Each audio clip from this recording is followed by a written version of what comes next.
My name is Zong.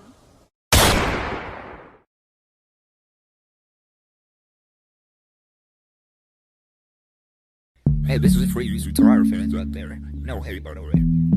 While I do prefer this over this, they have no chemistry at all. This family here, Zutara has more chemistry in a single scene than Katane had in the whole series. What? Or this, I get angry Katara are canon, but the chemistry between Zuko and Katara was what? Please explain. Not hating it, I just generally want to know why y'all shipped them. Some Zutara fans say they should have been in-game. Absolutely not. Aang worked his butt off for 3 seasons for that. What? You don't want to hear because they're cute. Or the curious that they were supposed to be together. We just generally want to know.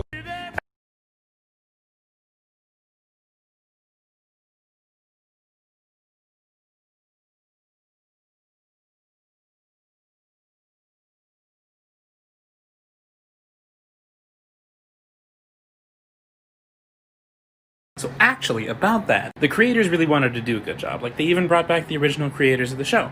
However, Nickelodeon kind of fucked Korra over in terms of production. The first season was supposed to be the only season. When Nickelodeon went to Brian and Aaron and said, we want more Avatar, they also said, but we only want one more season of it.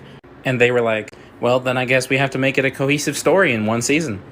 And that's part of the reason why they made it book Air, is because it was the only element that they didn't have a book of for Avatar. However, once enough people saw Korra and were like, we like this, Nickelodeon was like, well, here, make another one. And then they were like, oh, okay, do we get more than one this time? And Nickelodeon said, nah, one more, that's it. And with Season 2, Nickelodeon didn't even give them the same animation studio. So the beginning of Season 2 has noticeably worse animation. And like Season 1, it was set up to be the end of Avatar. Seasons 3 and 4 flow better because they were greenlit at the same time. However, the tradition of having one villain per season was already set, so they did that with Season 3 and 4 too. I'd say the reason people think the writing is worse is simply because it is different inherently. Avatar is all about expanding your worldview outside of yourself. Korra is all about taking your view and turning it inward and finding your inner peace. It's showcased in their main characters. Aang is a monk and is very wise and essentially have a maxed out wisdom score. He knows who he is, he knows how to meditate. The hard part is he doesn't know how he relates to the world. And honestly, he doesn't really want to relate to the world. Korra, on the other hand, fully accepts being the Avatar. She makes it her own personality is what everyone else wants. She wants to be the best Avatar for everyone else. However, what that neglects is her own inner spiritual well-being, which is why she's not able to master airbending until the end of the season. She confuses the freedom of airbending with physical freedom, when in actuality it's supposed to be mental and emotional and spiritual freedom. Also, where Avatar is macro in its storytelling, Korra is very micro in its storytelling, which isn't bad, it's just different. Also, Korra and her team are young adults, whereas Aang and his team were kids, so it brings romance from the background into the forefront. Hey, I'm hungry. You want to go get Taco Bell? Jinx, you owe me a kiss on the lips. You're not going anywhere, Brandon!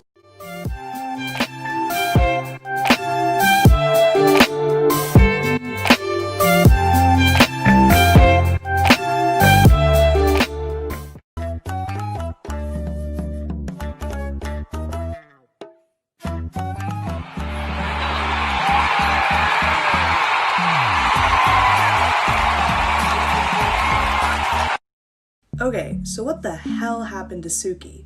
So, if you know me at all, I've been part of the Avatar fandom since I was 12 years old, aka since 2012. So I was extremely surprised to find out that Suki had died from a young age, and I had no idea.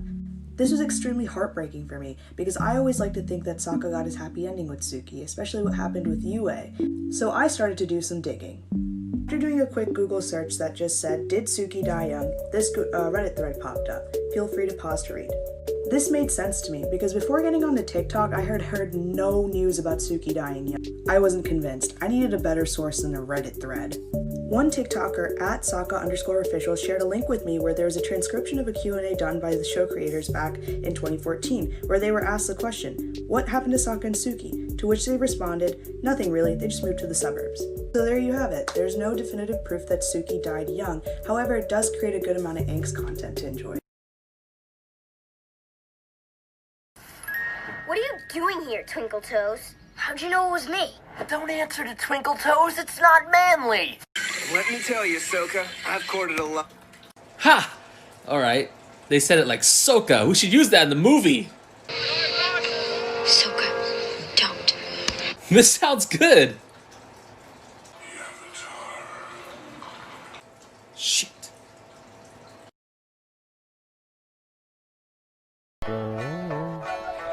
Two lovers forbidden from one another. A war divides their people, and a mountain divides them apart. Build a path to be together. Yeah, I forget the next couple lines, but then it goes. Secret tunnel! Secret tunnel! Through the mountains! Secret tunnel! Yeah! There's Earth right beneath your feet. So you're telling me the Fire Nation locked up Earthbenders on Earth? What next? No, Captain Obvious. The water's just magically floating. Katara! So funny. At least I can say the name right? Sokka became concerned. It's Sokka, not Soka. Are these directors on cactus juice? You heard the Supreme Court. You must marry me, Ty Lee. Or may you never rise from the ashes of your shame and humiliation! Azula, I will marry you. I love love, and your aura is very pink. Our fears of pain and agony were all because of you. Only justice will bring peace, but will the bloodshed ever cease?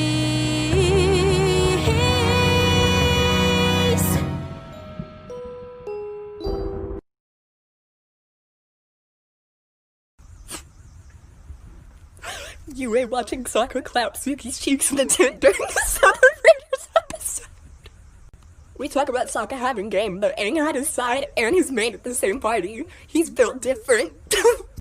I was let this motherfucker beat him 1v1 and y'all still wanna say he's a good villain?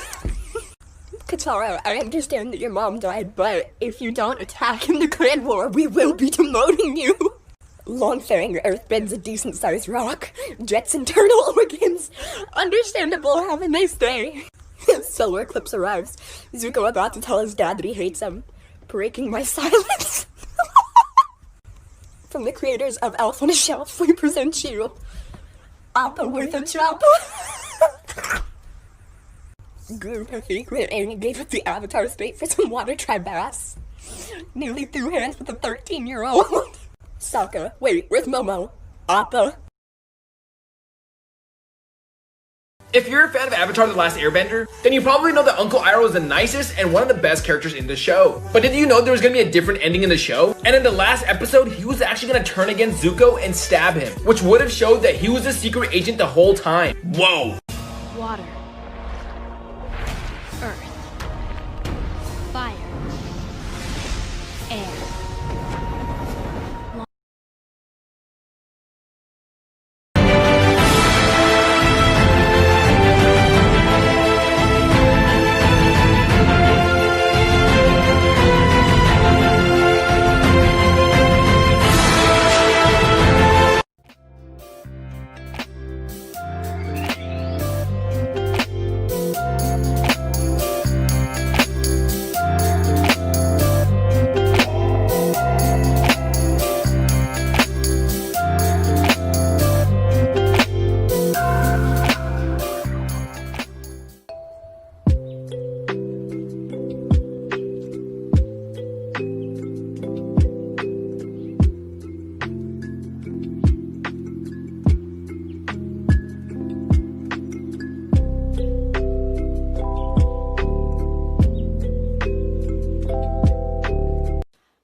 I'll be there for you 90% of the time. Your version of 90 anyways is just unacceptable. My diamond earring came off in the ocean and it's gone. And there's people that are dying. I think that your issue is... But sometimes I feel I'm like... gonna tell you what your issue is. It's disgusting to be related to you. You're lucky that I'm gracing you.